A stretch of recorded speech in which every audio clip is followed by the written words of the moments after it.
Yo, what's up? Happy Monday, and welcome back to Espresso Essays, where we serve up short shots of passion and perspective. Today's brew, a love letter to Sonic T Hedgehog.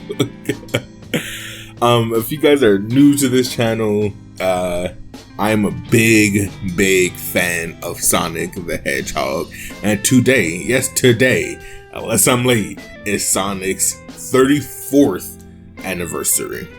And Sonic the Hedgehog isn't just a video game character to me.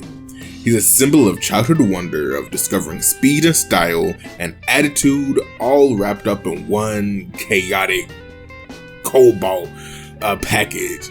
This video is my sincere, this video is my sincere tribute to the franchise that shaped a lot of things about myself.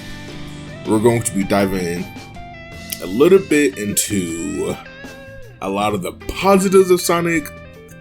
We're going to be not diving as much into the negatives of Sonic, because this is a happy, momentous day for the Sonic the Hedgehog franchise.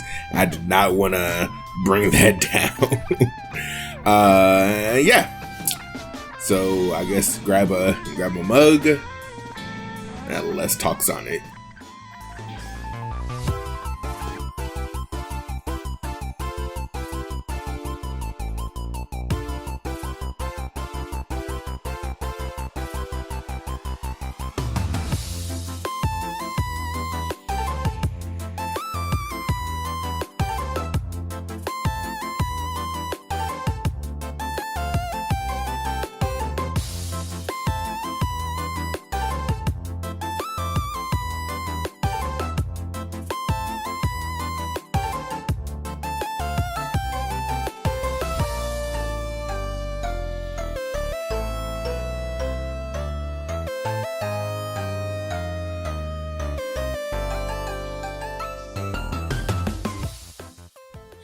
Okay, so I was even born when Sonic first sped onto the scene in the early 90s, but that didn't stop those Genesis classics from becoming my introduction to Sonic years later.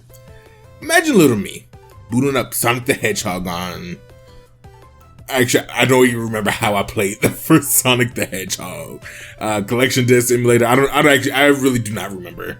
But when I heard that iconic Sega chant and then saw Green Hill Zone, Jesus, it was love at first sight.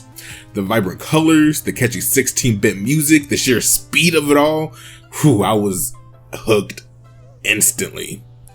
I remember playing Sonic 2 and grinning ear to ear as I blasted through Emerald Hill Zone with Tails following along and, dying or whatever the fuck Tails did back then. And even though I was playing these games well after their prime, I think the magic was still there. These games introduced me to Sonic's world of loop-de-loops, gold rings, and batnik bopping heroism. I may have missed the original release hype, but discovering them a little later felt like finding timeless treasure already. Green hills, palm trees, and checkered hills, chemical plants dizzying loops, and that dreaded rising water, Sky Sanctuary, epic showdown. All those moments left a mark on me. I still recall the first time I even hit some glitches, or when I figured out the pattern to beat the Death Egg robot in Sonic 2. Those small victories as a kid meant the world. And sure, this may be a lot of nostalgia overload already, but hey man, to this day I will not trade it for anything.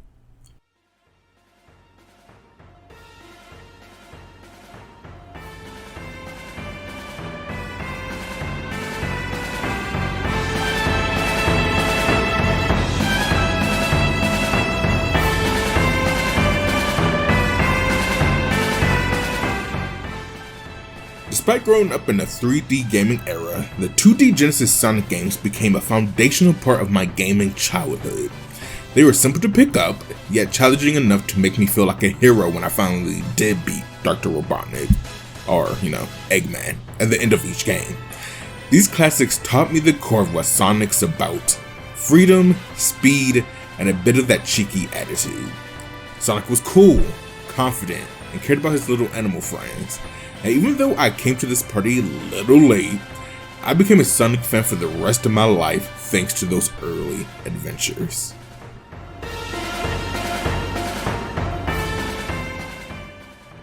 So, if those games were the games that like made me, fall in love with the franchise and introduce me to it, this next section is talking about where my obsession truly came from.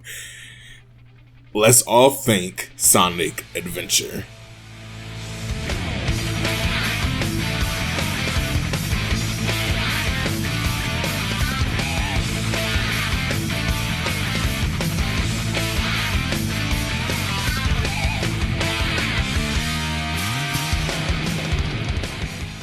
I got my hands on Sonic Adventure 1 sometime in the early 2000s, long after its 1990 debut on the Dreamcast, and oh boy, my world was never the same.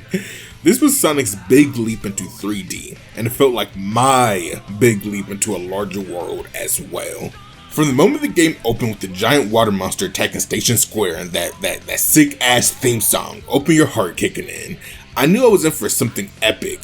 Running around in full 3D as Sonic felt incredible.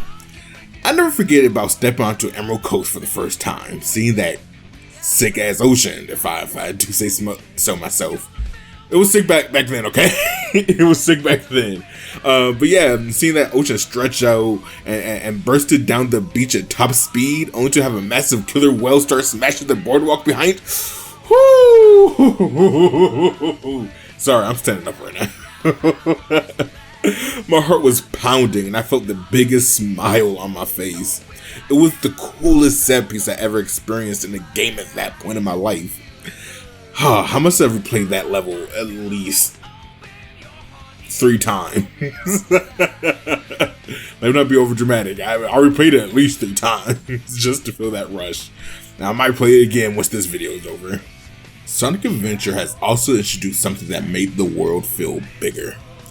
Multiple characters and storylines. I love that I could play not just as Sonic, but also as Tails, Knuckles, Amy, and even newcomers like Big the Cat, E102, Gamma. Okay, you know what? Real talk. And I'm sure many of you didn't love every single gameplay style, not to say any names. But still, getting different perspectives on the story was awesome. Each character brought their own flavor. Playing as Tails let me experience being Sonic's best bud and racing to prove myself. And you know what? Shout out Tails for finally believing himself in that story. I don't think it really stays for long periods of time. I feel like he keeps on learning to believe in himself a lot, but shout out Tails for doing it for the first time here. You got to play as Knuckles. We got to treasure hunt and protect pieces of the Master Emerald, which connected everyone, including you, to the deeper lore of Angel Island. Amy's levels were slower, more puzzle based, but it was fun seeing her determination to be more than just a damsel in distress. Who else? Even Gamma. Even Gamma had a surprisingly emotional storyline about breaking free from Eggman's control. Something, again, at least for me at that age, I was not really expecting to see in a Sonic game. And of course, the overarching narrative of Sonic Adventure also blew my young mind. We had this ancient water god, Chaos, who grows stronger with the Chaos Emeralds and eventually floods an entire city. I was so invested in stopping him. Whew. By the time I unlocked the final story and watched Super Sonic take on Perfect Chaos in the flooded Station Square, I was literally on my feet, flexing like I was Sonic the Hedgehog and fucking self. But yeah, that moment when Sonic goes Super Sonic to save the day was pure exhilaration. Lumi was in awe. My hero Sonic was shining gold, rock music was blaring, and he was saving the world in the most spectacular fashion. To this day, that's a core memory for me, right there. Sonic Adventure wasn't just about big set pieces either. It had heart. The friendship between Sonic and Tails, the way all the characters unite to help each other out by the end, even the bittersweet ending by Gamma, it all hit me right in the feels. It's cheesy in hindsight. The voice acting and facial animations weren't the greatest, yet it was earnest. This game cemented my love for Sonic because it showed me that the Sonic franchise could have exciting gameplay, an adventurous story, memorable music, and a whole lot of personality all at once. After finishing Sonic Adventure 1, I was a Sonic fan through and through. There was no turning back.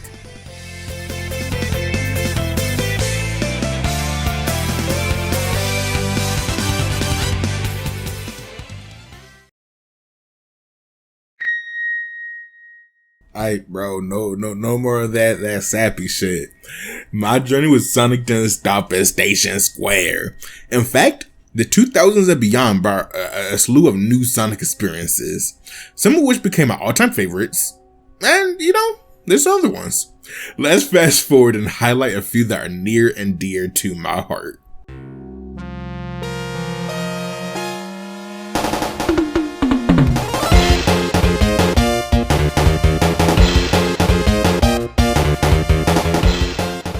As a kid, I didn't always have access to the latest consoles, but I did have a Game Boy Advance. So enter the Sonic Advance series, which, for me, was like having the classic Sonic experience in my pocket whenever I wanted it. The Sonic Advance games, I'm pretty sure there's 3 of them, took the formula of the old Genesis 2D platformers and spruced it up for a new era. I remember playing Sonic Advance 2 under my desk at school.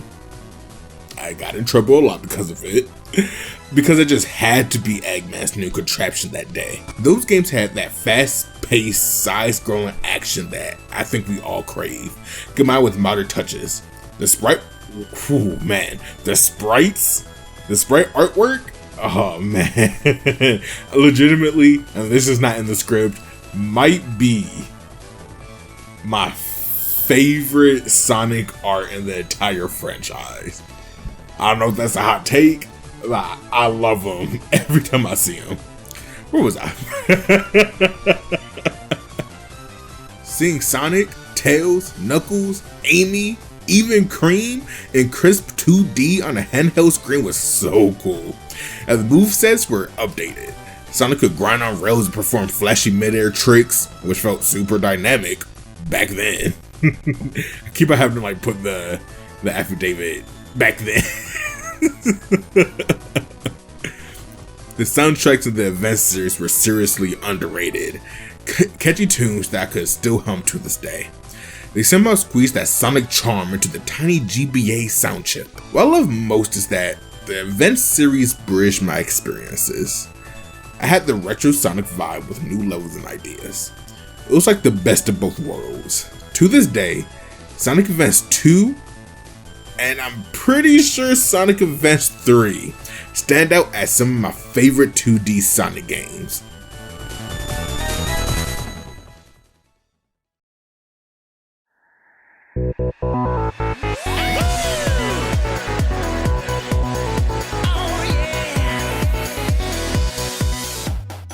By the time Sonic Generations came out in 2011, I was a Caesar fan who I stuck with Sonic through thick and thin.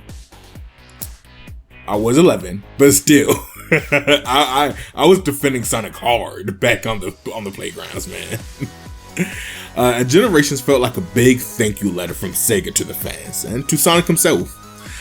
The premise alone makes my Sonic obsession heart soar. Classic 2D Sonic and modern 3D Sonic teaming up, literally running through iconic levels from the series' history.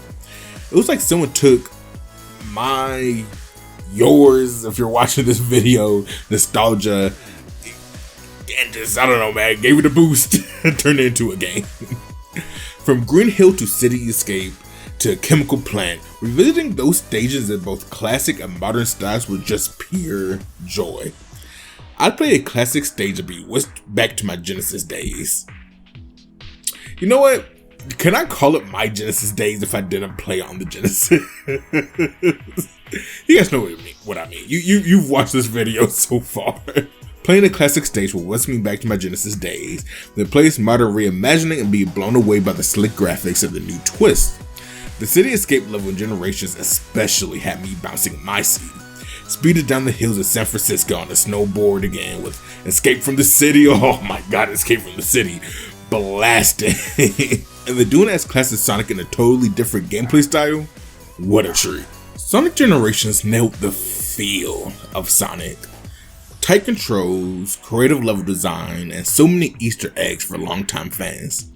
I spent hours just marveling at the little details in each zone that call back to older games. Or I watch YouTube videos doing that because I'm not that observant. It also served as a reminder of how far Sonic had come. Seeing the contrast between chubby little classic Sonic, who doesn't talk, he just gives thumbs up the entire game, and lanky, wisecracking modern Sonic, teamed up was oddly heartwarming. It was like two generations of Sonic fans, old and new, coming together. You know, I felt like I was a Sonic fan for ever back in 2011. But now that I'm, mid-20s, oh my god. But all that to say, honestly, Sonic Generations might be one of my favorite games in the whole franchise. It's certainly one I revisit often, whichever I want a concentrated dose of that Sonic love. And I can definitely hear why there's so many people, unbiasedly, say that Sonic Generations, and especially the remake recently, is probably the best Sonic game.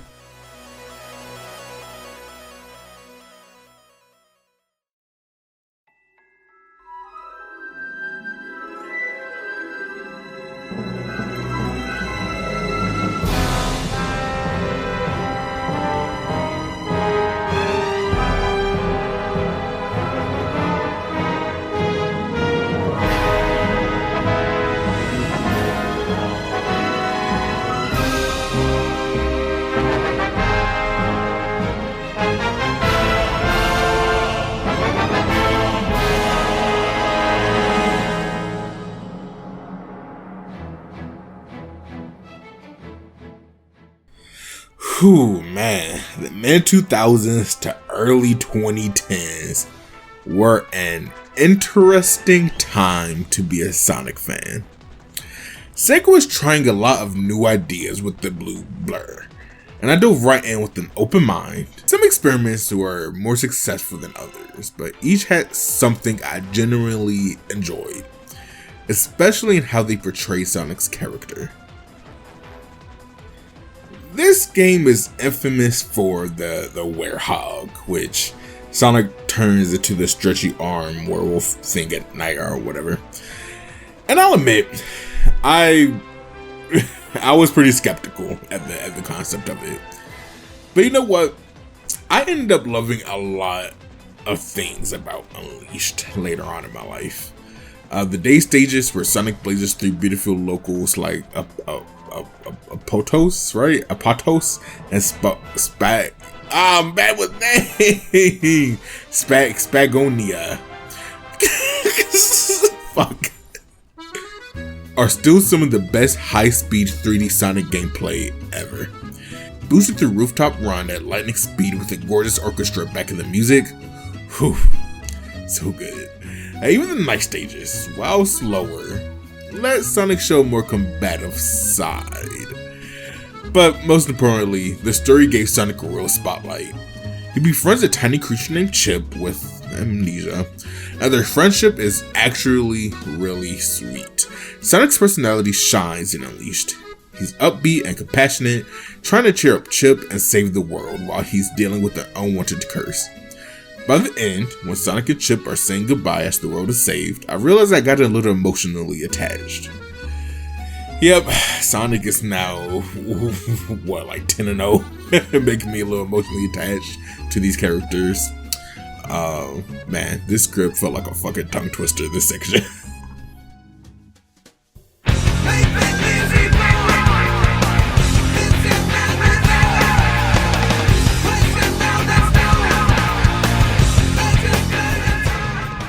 this was a wild ride. Sonic Storybook Edition. Secret rings through Sonic into the world of the Arabian Nights. The controls on the Wii were, let's say, finicky at best, but I gotta hand it to the game. It was bold. Sonic remains 100% Sonic even in this strange storybook scenario. Cracking jokes, helping genies, and racing through deserts or jungles like a pro. I enjoy the narrative of Sonic literally being in a story, and the game's ending actually had a nice message about friendship and keeping promises. Plus, the soundtrack fucking rocked, bro. It was one of those games that, while flawed, shows Sonic's versatility. He could be thrown into any story, even with Sinbad and King Solomon, and still feel true to himself.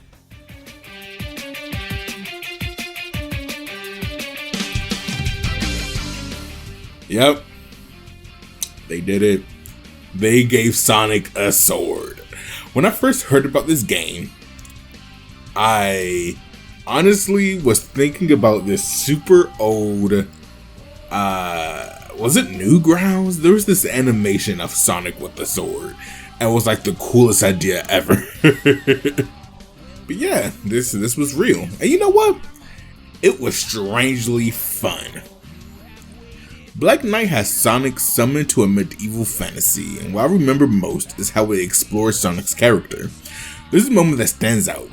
Sonic confronts Merlina, I think is what her name was, a sorceress who wants to freeze time and create an eternal kingdom so nobody dies.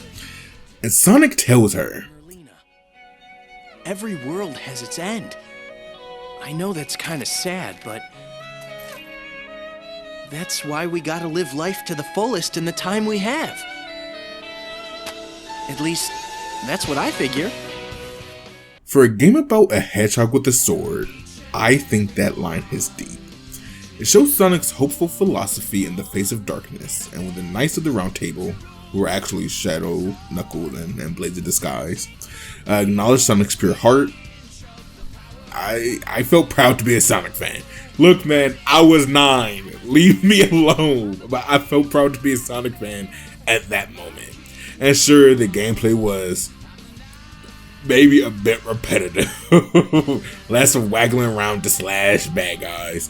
But I had a fun role-playing as a knight. And the soundtrack, again, was a banger. As usual. Nice of the Wind by Crush 40 became an anthem for me whenever I needed a confidence boost for at least 2 months.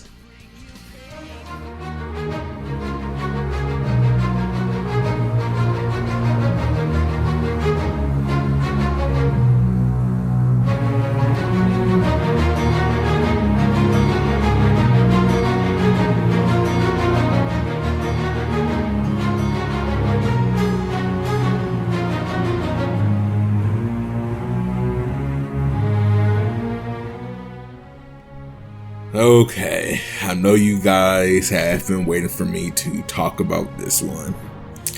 The infamous Sonic 06. No love letter to Sonic would be honest without a little tough love. And Sonic 06 is that relative you tease, but you still love deep down. This game was supposed to be a grand reboot for Sonic on new hardware, but it stumbled. Okay, Face Planet. Bugs, long load times, weird plot, the whole works. Okay, but look, I have a soft spot for it. Why? Because I saw the potential under the mess. The story was hugely ambitious, multiple intertwined plot lines, a new villain, Rephilis, who actually killed Sonic at one point. That shit was crazy back then. And a scope that was like Sonic's attempt at a Final Fantasy-esque epic. Sonic himself is actually great in 06. He's his classic heroic self, rushing to save Princess Elise and anyone in need. I loved his interactions with Elise. Say what you will about the awkward human hedgehog dynamic. The kiss was strange. we can all agree on these things, don't worry. But Sonic was a pure, how should I say this? He was a pure, selfless hero throughout. The game gave us gems like a beautiful A beautiful orchestral? Oh, I don't know how to say that word. The game gave us gems like a beautiful orchestral version of the franchise theme and some gorgeous locations. There we go. If only it had been given more development time. It's just, I guess that's the big what if for a lot of people in the Sonic fandom. Now, I don't play Sonic 06 often, if like at all. But I do reminisce about how excited I was for it and how I dreamed about what it could have been. And I'll always give it credit for trying to deepen the Sonic lore and characterization, even if it tripped over its own feet. I'm not going to look up how I say characterization, I'm just going to assume I said it right. Through all these experiments, some great, some bizarre, one thing stayed true. Sonic. Sonic's character, his unwavering sense of freedom, his loyalty to his friends, his bring-it-on attitude towards challenges, was the through line that kept me invested. These games showed me that whether Sonic is a knight, or a werehog, or in a storybook, he's still the lovable hero. And honestly, I admire the franchise's willingness to try new things. It kept my journey as a fan interesting, that's for sure. And definitely had to fight a lot of people on the playground back then because of it. But still, they did keep it interesting. At the core of my love for this series are the characters and the themes that Sonic games, even at their craziest, consistently put forward. Sonic may be the star, but his friends, and even rivals, make the adventure all the more meaningful. And the messages behind the action are a big part of why I stayed a fan. Sonic himself embodies freedom and heroism. He's a character who literally runs wherever the wind takes him, hates oppression or injustice, and will drop everything to help someone in trouble. But he does it with a wink and a smile. That balance of cool confidence and genuine compassion is something I've always looked up to. Whether he's freeing cute little animals from Eggman's robots or telling sorrowful knights to live life to the fullest, Sonic is that idealistic hero who never gives up on anyone or any world. He's taught me about staying true to oneself and standing up for what's right, all the while having fun along the way.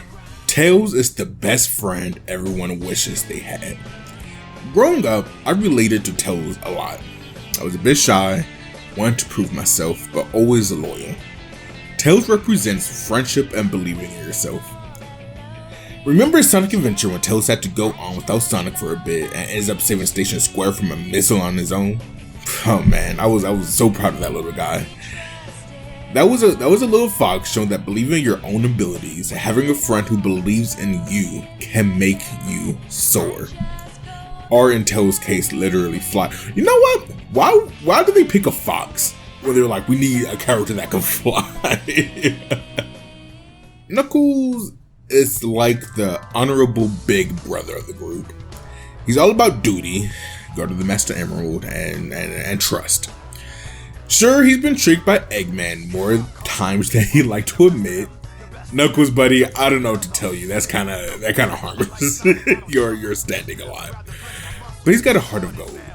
He teaches the value of protecting what's important, and that sometimes you have to put aside pride to work with others. Plus, his strength and determination have bailed Sonic out of trouble countless times at this point. So you know what? I take it back. Knuckles, you're at a net neutral.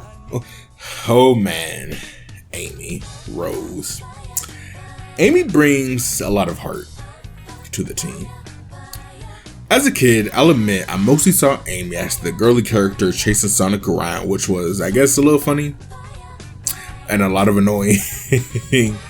But I will say she is my second favorite character as of 2025. Over time, we grew to appreciate, or no, let's not say we, I guess I grew to appreciate her optimism and love for her friends. Amy never gave up on her friends, like I said, never doing the right thing, never gave up on Sonic, she just doesn't give up. In Sonic Adventure, she even musters the courage to stand up to that giant robot to protect that little bird thing or whatever, showing empathy and bravery. Amy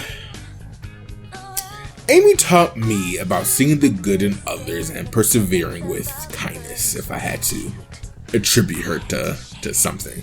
And while not as deep as the others, we can't forget about Dr. Eggman, Ivo Robotnik, the constant antagonist who weirdly is also part of why I, and I'm sure a lot of us, love Sonic's world. Eggman's goofy, yet sometimes can be threatening. Genius, yet childish in his dreams of domination.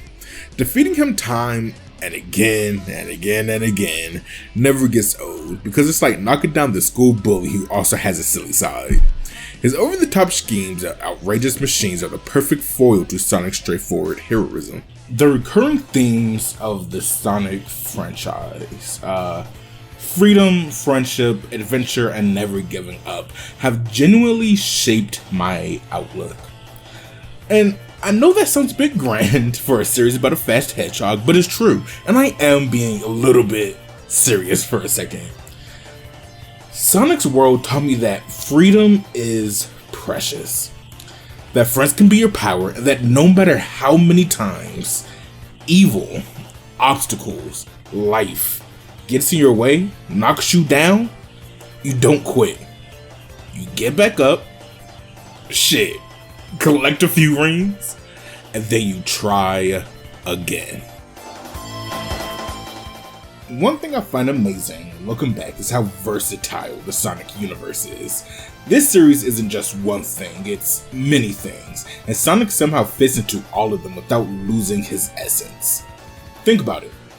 Sonic started as a 2D side-scrolling platformer, but over the years he's done it all. High-speed racing games, fighting games, even an RPG, for those who like to remember that one exists. He's been in epic story-driven games and pick-up-and-play party games. Heck, Sonic even showed up in the Olympics with Mario. What's that? Fucking Smash Bros, man. Beyond games, Sonic's versatility extends to other media.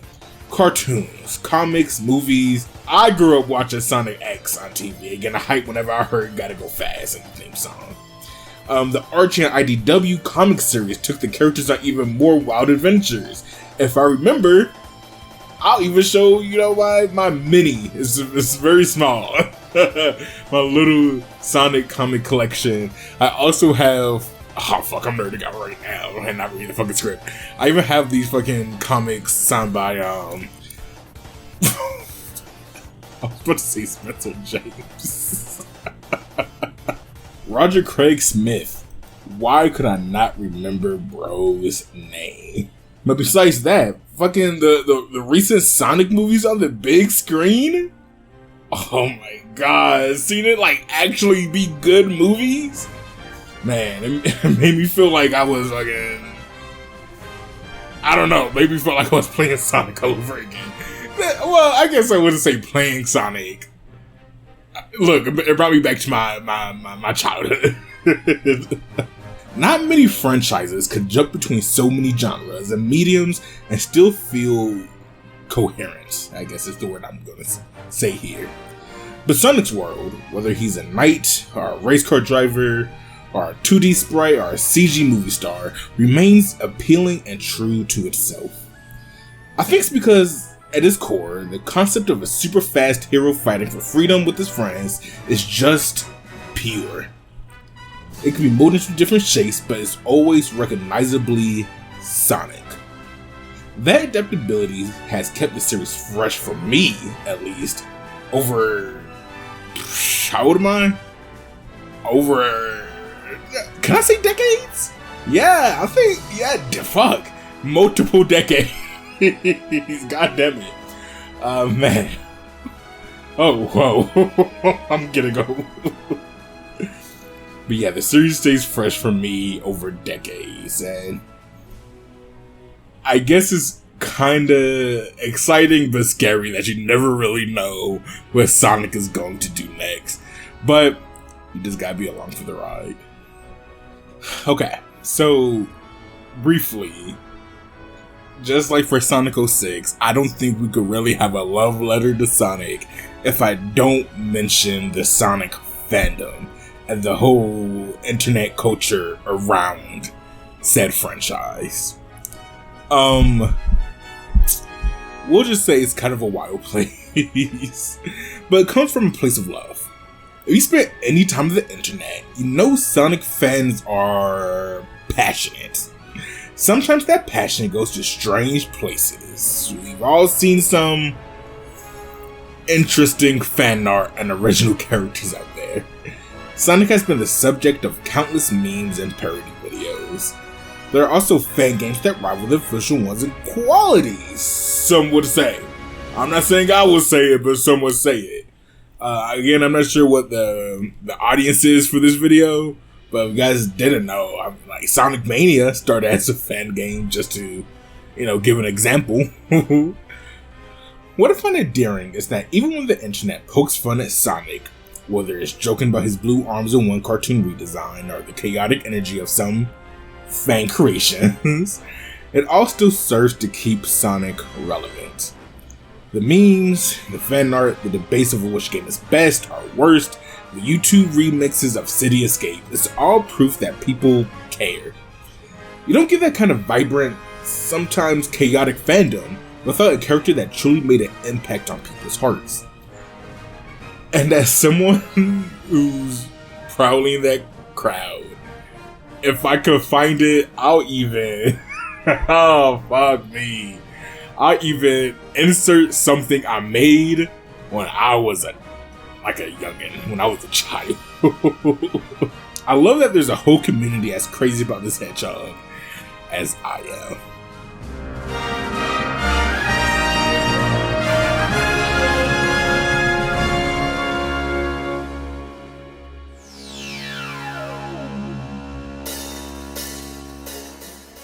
As I wrap up this video essay, I'm struck by just how much a single video game franchise can mean to a person. Sonic the Hedgehog isn't just a series of games I played, it's part of the tapestry of my life. Through good games and not so good games, through childhood into adulthood, Sonic has been there, blazing a trail of fun memories. He taught me about bravery, friendship, and being true to yourself, all under the guise of colorful and fast-paced adventures that made me laugh and cheer. To this day, whenever I hear that rain collecting sound or that invincibility theme, I'm instantly transported back to simpler times, sitting on the floor, controller in hand, completely immersed in Sonic's world. I feel that rush of excitement I felt as a kid, that comfort of hanging out with an old friend. So, thank you, Sonic T. Hedgehog, for being the hero of my favorite stories and the mascot of my childhood, and I guess my adulthood too. Thank you for the thrilling loops, the epic showdowns, the cheesy one-liners, the unforgettable music, and the sense of joy and freedom you embody. This blue hedgehog and his world had given me countless smiles and a place to escape to when I needed it. In a way, my love for Sonic will always keep a piece of me young at heart, especially now that I'm getting a little older. And I guess I wouldn't have it any other way. And to anyone watching, I hope you enjoy this personal journey. Whether you're a die-hard Sonic fan or just someone who knows him as that character from games or the movies, thank you for listening to my story. And to my fellow Sonic fans, keep on enjoying the ride. Because as Sonic taught us, there's always a new adventure around the next bend. And with that, the cafe is now closed.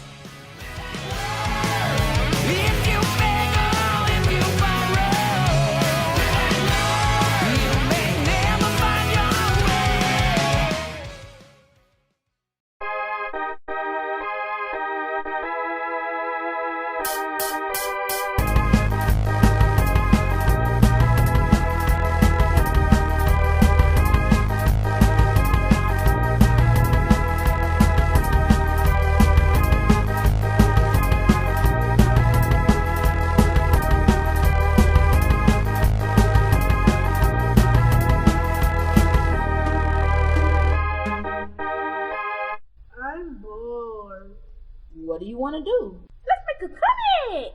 Okay. I'm Sonic. I'll be Stick Girl. Let us begin! Ooh. Not again. Hand it over. Ah! Hello. I'm Sonic. He should have run when he saw me. He must not know we're superheroes. Then let's show him. To be continued. Dun dun dun.